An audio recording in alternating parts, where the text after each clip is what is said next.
విద్యా సంస్థల్లో చదువుతున్న స్టూడెంట్స్ కు తెలంగాణ ప్రభుత్వం అడుగడుగునా ప్రోత్సాహం అందిస్తోంది. మంచి ఫలితాలు సాధించిన విద్యార్థులకు సీఎం రేవంత్ ఈ వారం ప్రోత్సాహకాలు అందించారు. 3 నెలలకు ఒకేసారి రేషన్ ఇవ్వటం, ఆర్టీసీలో కండక్టర్ల నియామకాలు, ట్రాన్స్జెండర్లకు చేయూత, ఇకపై ఒకే విడతలో రైతు భరోసా, ఆర్థిక అక్షరాస్యత కల్పించే దిశగా అడుగులు. ఖరీఫ్కు సంబంధించి కీలక సూచనలు, రివ్యూలు ఈ వారం ప్రభుత్వం ప్రస్థానంలో హైలైట్.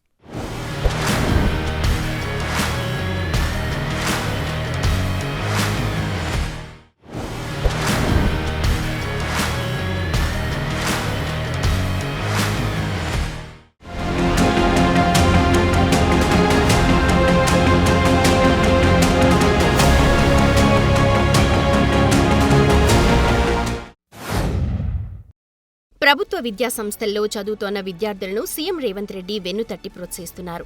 అడుగడుగునా వారి వెంట ఉండి నడిపిస్తున్నారు. మంచి ఫలితాలు సాధించిన వారికి శభాష్ అంటూ భుజం తడుతున్నారు.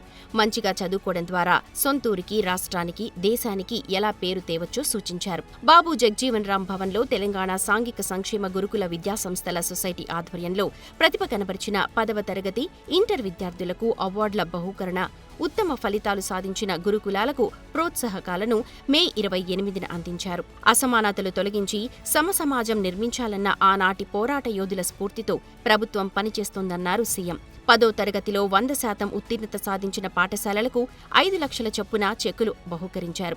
ఐఐటీలు, ఎన్ఐటీలు, మెడికల్ కాలేజీల్లో సీట్లు సాధించిన గురుకుల విద్యార్థులకు ల్యాప్టాప్లు అందించారు.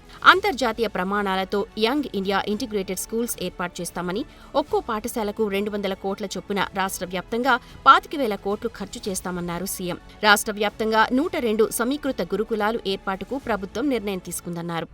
ఆనాడు బడుగు బలైన దళిత గిరిజన మైనారిటీ వర్గాలు ఏం చేయాలంటే దళితులు చెప్పులు కుట్టుకోవాలి, బలహీన వర్గాలు చేపలు పట్టుకోవాలి, ట్రైబల్స్ పందులు పెంచుకోవాలని గత ప్రభుత్వంలో స్కీములు వచ్చినాయి. మీరు అందరూ చూడండి, గత 10 సంవత్సరాలలో ఏం చెప్పారు? బర్రెలు గొర్రెలు ఇస్తాం, చేపలు ఇస్తాం, చెప్పులు కుట్టుకోండి, మీకు స్కీములు ఇస్తామని చెప్పిండ్రు తప్ప మీకు చదువు చెప్తాం, మీకు రాజ్యాధికారం ఇస్తాం, మీ రాజ్యం నిర్మాణంలో మిమ్మల్ని భాగస్వాములను చేస్తామని చెప్పలేదు.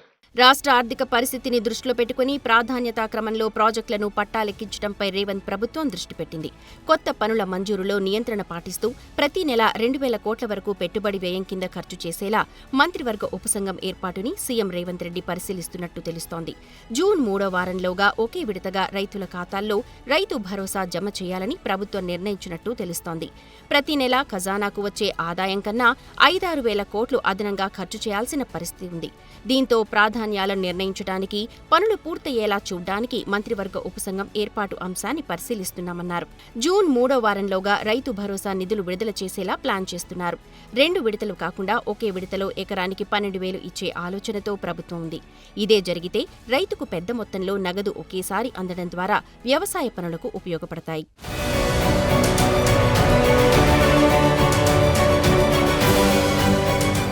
తెలంగాణ ప్రజల్లో ఆర్థిక అక్షరాస్యతను ప్రోత్సహించడం, నిధుల సమీకరణలో మహిళా పారిశ్రామికవేత్తలకు సాధికారత కల్పించడమే లక్ష్యంగా తెలంగాణ ప్రభుత్వం మరో అడుగు ముందుకేసింది. ఇందుకోసం నేషనల్ స్టాక్ ఎక్స్చేంజ్, తెలంగాణ ప్రభుత్వ ఇనిషియేటివ్ వి హబ్ ఫౌండేషన్ల మధ్య అవగాహన ఒప్పందం కుదిరింది. సీఎం రేవంత్ రెడ్డి సమక్షంలో ఎన్ఎస్ఈ, వి హబ్ ఫౌండేషన్ మధ్య సంతకాలు జరిగాయి. ఈ ఒప్పందంలో భాగంగా వి హబ్ ఫౌండేషన్తో కలిసి ఎన్ఎస్ఈ మహిళలలో ఆర్థిక అక్షరాస్యతను ప్రోత్సహిస్తుంది. మహిళల ఆధ్వర్యంలో నడిచే పరిశ్రమలకు నిధుల సమీకరణ, లిస్టింగ్ ప్రక్రియలో మార్గనిర్దేశం చేస్తుంది. రాష్ట్ర వ్యాప్తంగా బీఎఫ్ఎస్ఐ రంగంలో స్టూడెంట్ స్కిల్లింగ్ ప్రోగ్రాంలను అమలు చేస్తుంది. 2024 ఏప్రిల్ నుండి 2025 మార్చి వరకు ఎన్ఎస్ఈ 14 భాషలలో 14,679 మదుపరుల అవగాహన కార్యక్రమాలను నిర్వహించింది. వీటి ద్వారా 8 లక్షలకు పైగా పెట్టుబడి కార్యకలాపాల్లో పాల్గొనేవారు చేరారు. స్టూడెంట్ స్కిల్లింగ్ ప్రోగ్రాం కింద వివిధ రాష్ట్రాలలో 7,500 మందికి పైగా విద్యార్థులు శిక్షణ పొందారు.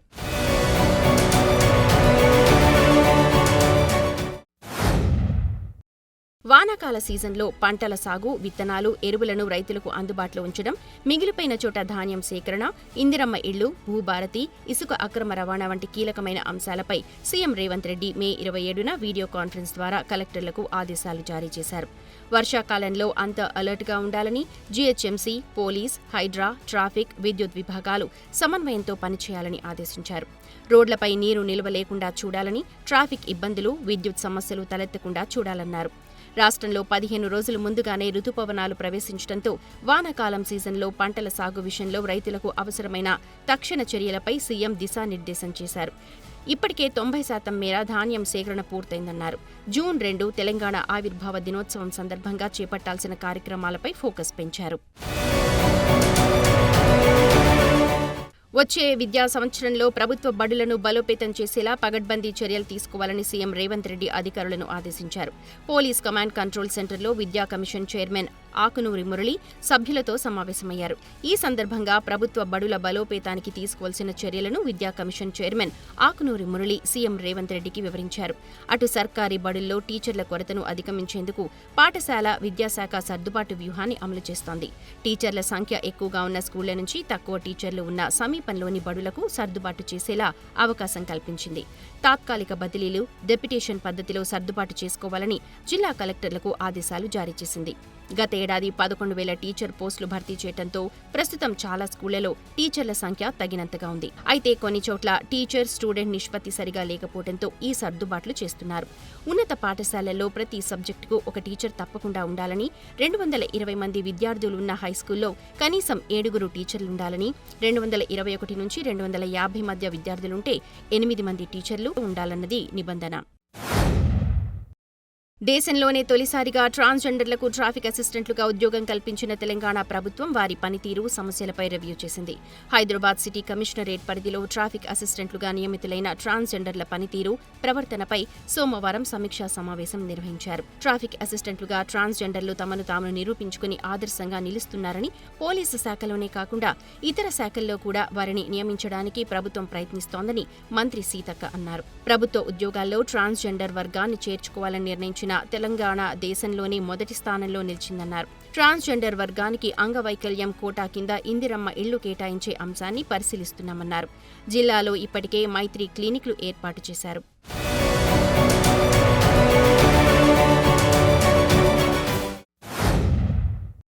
ఇటీవలే అవుట్సోర్సింగ్ కాంట్రాక్ట్ పద్ధతిలో డ్రైవర్ల నియామకాన్ని చేపట్టిన ఆర్టీసీ ఇప్పుడు కండక్టర్లను కూడా అదే విధానంలో నియమించుకునేందుకు కసరత్తు ప్రారంభించింది.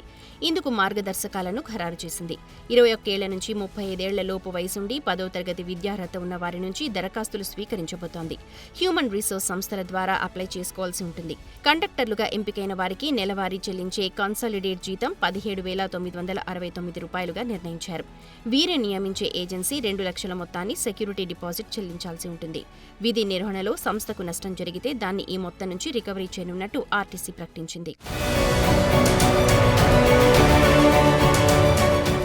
వానాకాలంలో భారీ వర్షాలు, వరదలకు అవకాశం ఉంది అంటూ వాతావరణ శాఖ చేసిన సూచనలకు తగ్గట్లుగా తెలంగాణ ప్రభుత్వం అలర్ట్ అయింది. పేదలకు 3 నెలల ముందస్తు రేషన్ అందించాలన్న కేంద్ర ప్రభుత్వ ఆదేశాలను రాష్ట్ర ప్రభుత్వం జూన్ 1వ తేదీ నుంచి అమలు చేయాలని నిర్ణయించింది.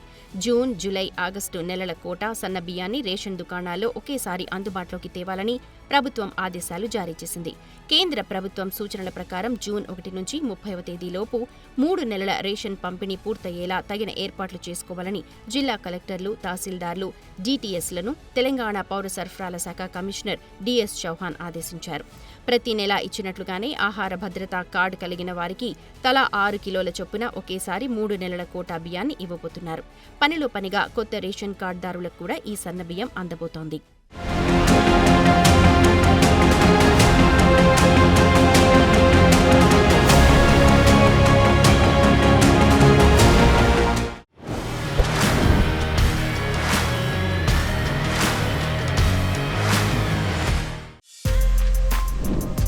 For more videos like this, subscribe Big TV channel.